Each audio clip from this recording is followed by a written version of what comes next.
Hello guys, yan. Nandito ako ngayon para i-tour kayo sa aming mumunting bahay.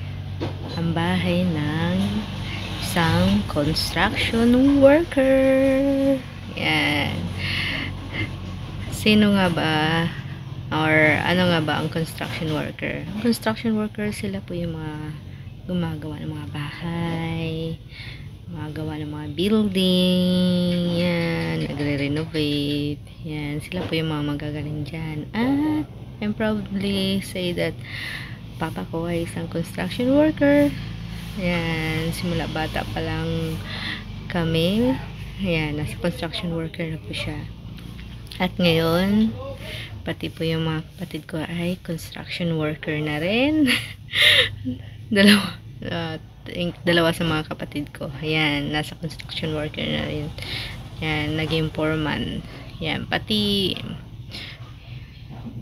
at tatlo na pala sila. Pati pala yung bunso kong kapatid. So, nag-join na rin sa construction worker. At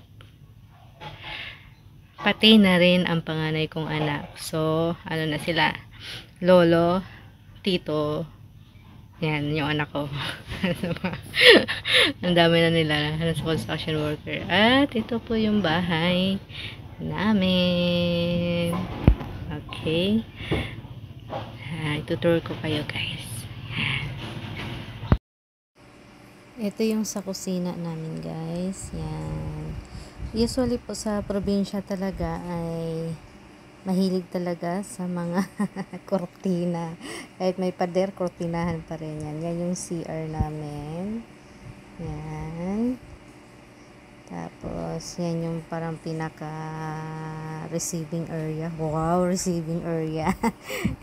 Yung mesa ni mama. Yan, dyan kami kumakain minsan. Pero mas maganda kumain pag nasa lapag. Yan.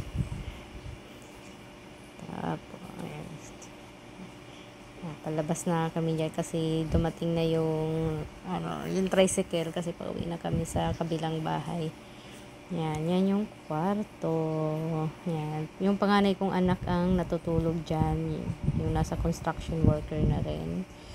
Yan.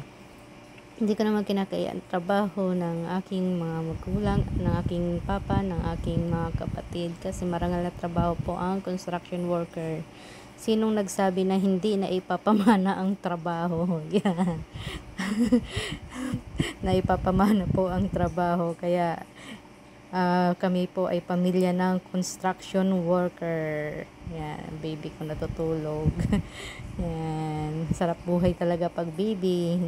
Yan yung pangalawang anak ko guys. Yan, 16 years old, grade 10 na siya.